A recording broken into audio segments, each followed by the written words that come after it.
Good morning to all of you. आपके सामने chemical kinetics zero order का part 3 full concept के साथ न्यूमेरिकल कंसेप्ट लेकर हम लोग आए हैं। आज 1 मई मजदूर दिवस की हार्दिक शुभकामनाएं। प्रश्न क्या कहता है, यदि कोई जीरो ऑर्डर रिएक्शन ए से बी में ए की सांद्रता, ए मतलब प्रतिकारक की सांद्रता 0.1 एम से 0.05 मतलब ए की सांद्रता घट रही है, 10 सेकेंड में घट रही है, 0.1 एम से 0.05 एम हो जाती है, तो 15 सेकेंड के बाद ए की सांद्रता क्या होगी? मतलब जब 10 सेकेंड में घट रही है तो ऑलरेडी 15 सेकेंड में और घटेगी। हमें यही याद करना है कि 10 सेकेंड में लास्ट इतना होता है तो 15 सेकेंड में लास्ट कितना होगा। हम इस प्रश्न को 3 कंसेप्ट के आधार पर समझेंगे। कंसेप्ट नंबर 1 है आपके पास फॉर्मूला बेस्ड कंसेप्ट, जो सबसे इंपॉर्टेंट कंसेप्ट होता है। इसी कंसेप्ट को आपको दिमाग में रखना है। बाकी 2 हम ट्रिक कंसेप्ट बताएंगे। हमारे पास जीरो ऑर्डर का फॉर्मूला होता है C0 minus Ct is equal to Kt। अब अकॉर्डिंग टू क्वेश्चन प्रश्न क्या बोलता है भाई? प्रश्न बोलता है कि ए से बी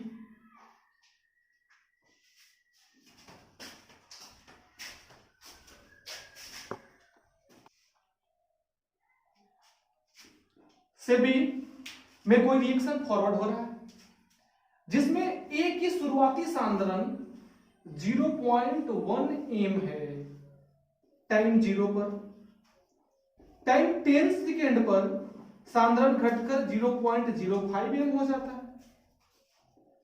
हमें टाइम 15 पर सांद्रण ज्ञात करना है। यदि इसको हम C0 माने, इसको Ct माने, इसे भी कुछ Ct डैश मान लेते हैं। यही Ct डैश हमें क्या करना है? ज्ञात करना है। अब इक्वेशन फर्स्ट का मदद लेते हैं हम लोग। From equation first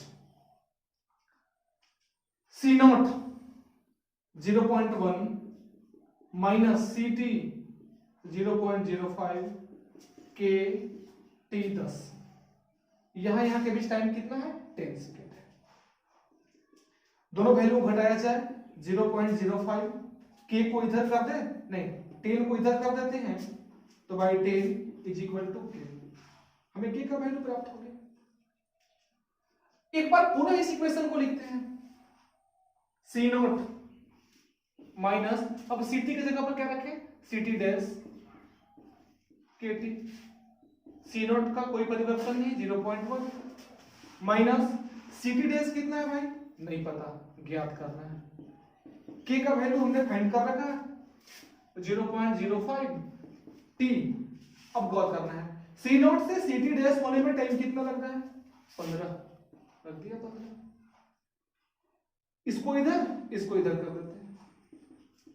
0.1 minus 0.05 into 15 Ct dash. 0.1 से 0.075 घटेगा बराबर Ct डैश।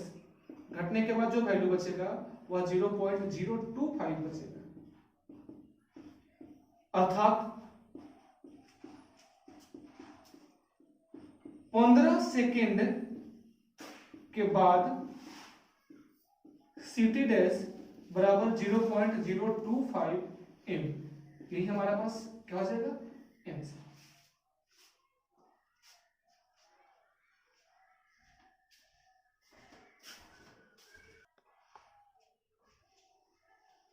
आइए केस 2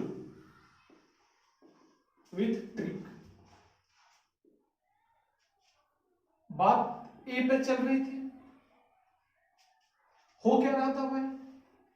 शुरुआत में सांद्रण 0.1, 10 सेकेंड के बाद सांद्रण घटकर 0.05। सोचना क्या है, यह हमारा C0 है, यह हमारा Ct। कि C0 जब Ct में परिवर्तित हो रहा है तो कितना भाग खत्म हो गया? तो 0.05 बचा, यानी 0.1 से 0.05 बच रहा है तो कहीं ना कहीं 0.05 खत्म हुआ, मतलब 50% खत्म और 50% बच रहा है। यानी 50% खत्म हो गया तो कोई रिएक्शन का 50% कंप्लीट होना अर्ध जीवन काल कहलाता है।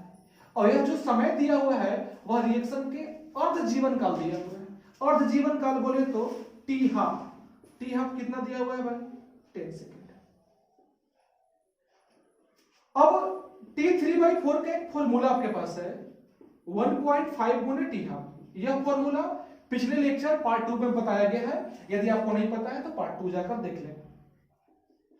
T3/4 को हम लोग रिएक्शन का 75% कंप्लीट होना बोलते हैं और 1.5 गुने 10 टी हाफ कितना हो गया भाई? 15 सेकेंड।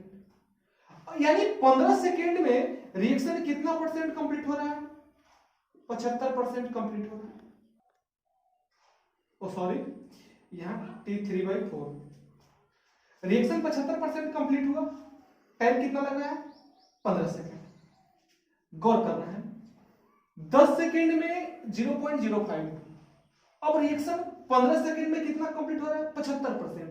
तो यदि 0.1 का 75% भाग खत्म हो गया, मतलब ए से बी, ए की चर्चा चल रही है, हमारे पास शुरू में 0.1 है, अब 75% कंप्लीट हो गया, यानी 0.075 भाग खत्म कंप्लीट हो गया है। बचा कितना? तो 0.025। और यही 0.025 हमारा क्या है? आंसर। ये हमारा था ट्रिक नंबर 2। अब आते हैं ट्रिक नंबर 3 पर, जिसे आप केस 3 भी बोल सकते हैं। एक जीरो ऑर्डर का कंसेप्ट है x = kT। अब ये कहां से आया कंसेप्ट? जरा इसको पहले देख लेते हैं।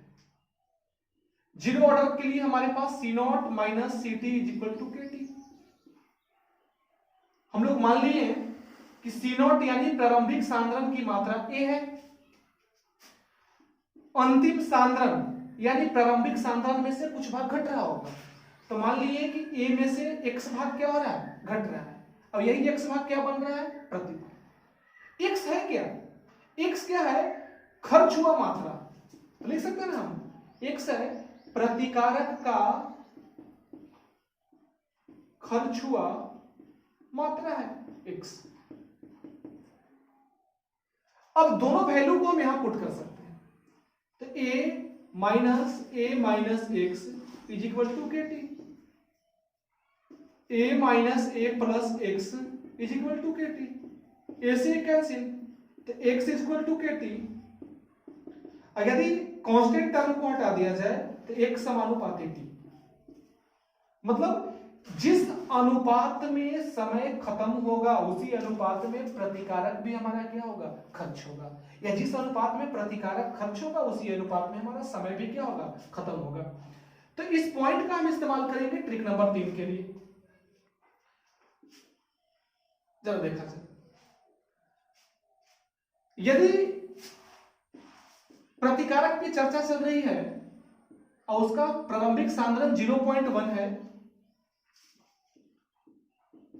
10 सेकेंड के बाद सांद्रण घटकर 0.05 हो जाता है,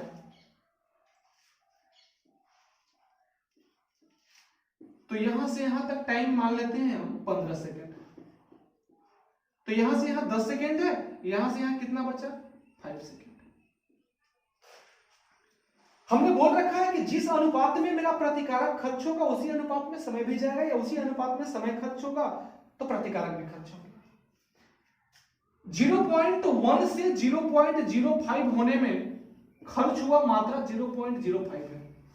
यह 0.05 क्या है भाई? खर्च मात्रा है। किसका? प्रतिकारक का, मतलब x है। तो 0.05 खर्च होने में समय कितना लगा है? 10 सेकेंड। मतलब यदि 10 सेकेंड में 0.05 खर्च होता है तो अगला 10 सेकेंड में भी 0.05 खर्च होगा।